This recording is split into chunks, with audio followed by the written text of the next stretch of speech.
Hello, welcome to Reading with Gare, the narration series. Today, we're just going to be reading some random broadcasts.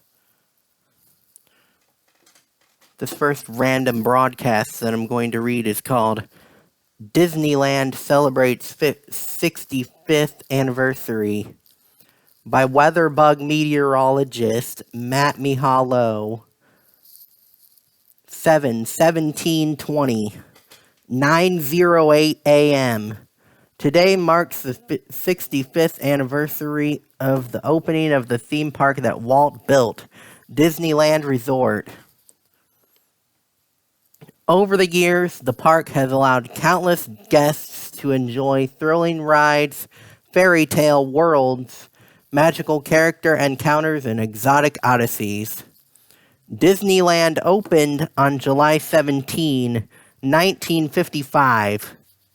As the only theme park designed and built under the direct supervision of Walt Disney.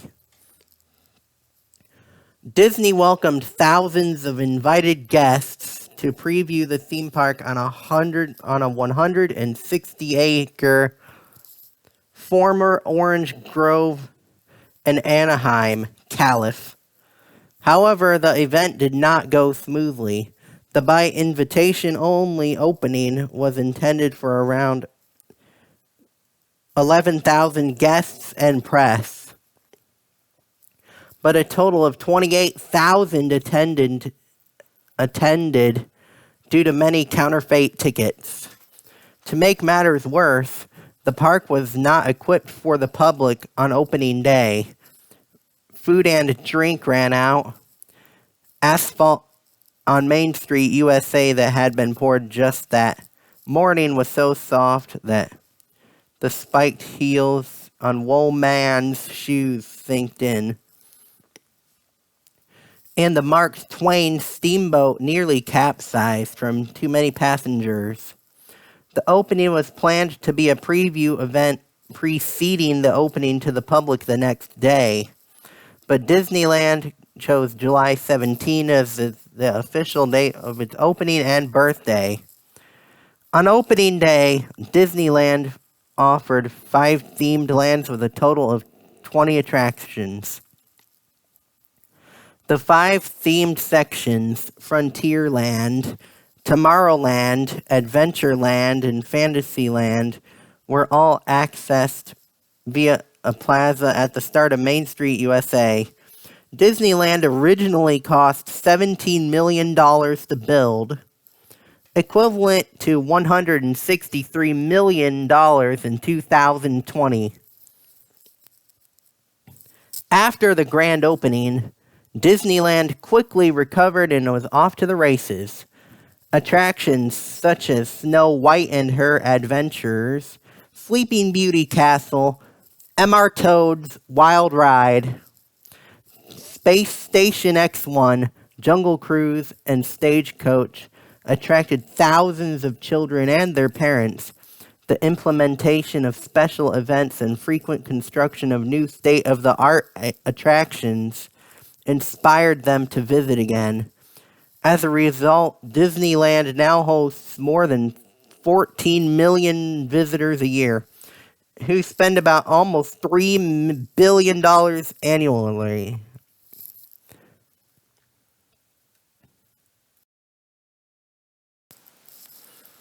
Disneyland was a revolutionary vacation destination for its time. Back in the 1940s and 1950s, typical American amusement parks are full of random roller coasters, carousels, and Ferris wheels. Beer was sold in large quantities, and sanitation was lacking at these parks, so they contained vulgarity and grime that turned off Disney. These experiences helped shape Disney's views and fostered his goal to create a park where children and parents experienced fun times together. He aimed to make Disneyland the first of its kind by establishing a cleaner, theme-based park where Her families could enjoy the magical world that his films portrayed. In this park, his cartoon characters would come to life and interact with guests. Main Street, USA, the hub of Disneyland, was bordered by souvenir shops, and alcohol was not sold on the premises. Disney wanted to avoid the rowdy element that alcohol would bring, which would ruin the family atmosphere desired. This helped make Disneyland different from other amusement parks. By delivering the ideal setting for a family outing, Disneyland attracted large numbers of visitors. Disneyland was a truly a new and original creation. The different factors such as cleanliness and theme-based made Disneyland unique and transformative by changing the park experience. The implementation of Disney stories and characters to the park allowed it to separate itself from the pack and set the standard for future theme parks. Disneyland was truly a new and original creation. The different factors such as cleanliness and theme-based made Disneyland unique and transformative by changing the park experience. The implementation of Disney stories and characters to the park allowed it to separate itself from the pack and set the standard for future theme parks. After the success of Disneyland, Disney decided to use this family-friendly and clean theme park model to expand over the following decades. First, Disney created another park on the East Coast. Walt Disney World opened on October 1, 1971 near Orlando, Florida. During the next decade, Epcot, known as Experimental Prototype Community of Tomorrow, followed in 1982. The next step was growing internationally, and Tokyo Disneyland, the first foreign Disney park, opened on April 15, 1983. Then in France, the park now known as Disneyland Paris, opened on April 12, 1992. After the turn of the century, a brand new theme park, Hong Kong Disneyland,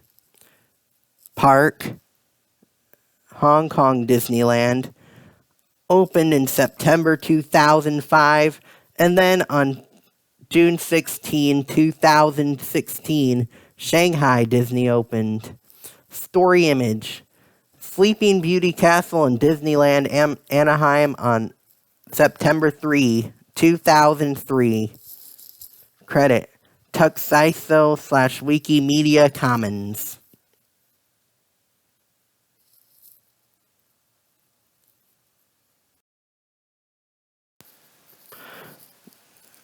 Here's the next broadcast. It is called Hiking in Autumn by Weatherbugs Christopher Smith. 9/25/20, 4:47 a.m. After the long, hot summer months, fall can be a great time to get outdoors and enjoy the more comfortable weather. One activity to enjoy outdoors during the fall is hiking. Here are some tips for your next hiking trip. Check the trail conditions before heading out. Early season snows or severe weather could close off parts of the trail or make hiking dangerous. During the fall, the weather can change quickly. Always make sure to wear appropriate clothing and be aware of the weather forecast wherever you go hiking. You don't want to be caught off guard by rapidly changing temperatures or dangerous weather such as thunderstorms. Research the trail if you are hiking. It is always a good idea to gauge how long a hike may take, where to exit, and the trail's surroundings in case of severe weather or darkness. Watch out for hunters. Fall brings about hunting season for many areas of the country. Make sure you are hiking in an area that is safe from hunters and welcome to humans. Pack the appropriate tools for hiking safety. This include hiking shoes, layers of clothing, sunscreen, a first aid kit and a flashlight, and more food and water than you think you may need. In case you get lost or don't feel well, extra supplies are always a good thing to have outdoors. Let someone know you are going hiking, including where, when, or who else will be with you. In case of emergency, it is always a good idea to give information to a point of contact in case help is needed. Hiking is a great activity outdoors, especially during the times of COVID-19 and the arrival of beautiful fall foliage. However, it is important to stay safe and take precautions before heading out. Take these hiking tips with you out the door this fall. Source: Washington Trails Association. Story image: autumn colors in the Appalachian Mountains. NOAA Florida Photo Library / Joe Flood. Now, before I read this next broadcast, please turn off or unplug your Amazon Echo or other device, because the person's name that wrote this broadcast is Alexa Maines. By the way, it's called Diabetes Friendly Recipes by Weatherbugs Alexa Maines. 3/17/20, 5:26 p.m. More than 30 million Americans suffer from diabetes, with more than 1 million new cases occurring each year. The majority of these cases are type 2 diabetes, which occurs when the pancreas cannot produce enough insulin to keep blood sugar at normal levels. Type 1 diabetes is much rarer and occurs when the pancreas is unable to produce insulin. Since diet can influence the amount of insulin in the body, it is important for a person with diabetes to eat a well-balanced diet with as many fruits and vegetables as possible. Below is a diabetes-friendly recipe that can serve 10. Eggplant Parmesan. Ingredients: half cup flour, half TSP dried basil, 1/4 TSP ground black pepper, 1 cup whole wheat panko breadcrumbs, 1/4 cup freshly grated Parmesan cheese, 3 egg whites, beaten, 1 medium 1-pound eggplant, sliced into 10.5-inch thick rounds, 1 TBSP olive oil, non-stick cooking spray, 1 24.5-ounce jar reduced sodium pasta sauce, 1/4 cup shredded part skim mozzarella cheese. Instructions: 1. Preheat oven to 350 degrees Fahrenheit. 2. In a medium bowl, combine flour, basil, and pepper. In another medium bowl, combine breadcrumbs and Parmesan cheese. In a third medium bowl, add egg whites. 3. Dredge both sides of eggplant, slices in flour, then eggs, then breadcrumbs.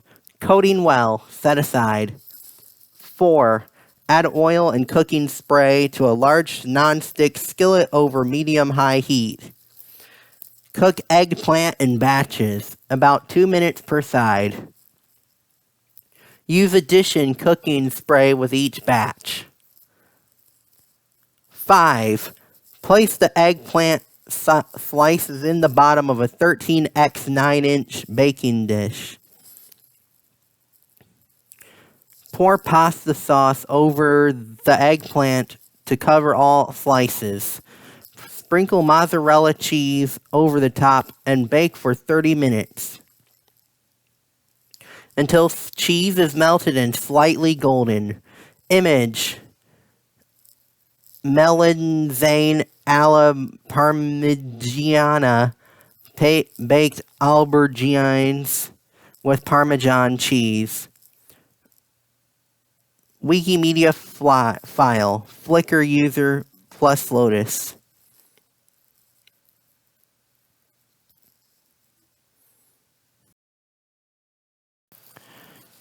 Here's an unlabeled broadcast. New York, AP. Preparing a small business for a disaster like a hurricane or wildfire requires time and attention, but many owners worried more about more immediate concerns they may never get to do much planning. They should make sure to protect the most critical parts of their operations, starting with employees, customers, and data. Some of the basics. Communication. Owners should think about ahead to how they will be in touch with staffers, customers, and vendors. If phones are down, do they have alternatives like online messaging? They should have contact information for everyone. Phone numbers, email addresses for where staffers will be located. Companies with newer technology will be in a better position to keep communicating during an emergency. Stuart Gus S. Law Practice had a phone system that operated from a server in his office in Houston. When Hurricane Harvey knocked out power, Gus and his managers scrambled to get an alternative system using cell phones up and running. Now his phone system is internet-based and is accessible from far away. Data. With the availability of cloud or online data storage, companies won't lose data even if their on-site computers are destroyed. Cloud storage also enables companies to keep operating when staffers have evacuated to far-flung places. Money and insurance. Owners should have emergency cash available. They should also know what losses their insurance will cover. Sean Tamalti, a dentist with 6 locations in Florida, discovered after Hurricane Irma while his policy will cover his expenses, including payroll, his business wasn't out of operation long enough to qualify. We now keep significant cash reserves in each location at all times to protect ourselves if another natural disaster were to occur, he says. Power. Owners who want to keep their critical equipment running even if the power goes out need to bring in generators. The sooner, the better, as generators will disappear from stores as soon as a storm appears on the way. After Hurricane Maria left Carlos Melendez's Chanjuan, Puerto Rico-based technology company Wovenware without power for weeks, he began investing in generators. And in case his internet provider doesn't have power, we have another backup internet, he says. More information about disaster preparation is available at preparemybusiness.org and www.ready.gov/business. Follow Joyce Rosenberg at www.twitter.com/JoyceMRosenberg. Her work can be found here. https://apnews.com. Copyright 2019, The Associated Press. All rights reserved. This has been a long episode. Thank you for watching. Please like, share, subscribe, and support me by buying from my eBay and Mercari stores. Both links can be found in the description. Goodbye.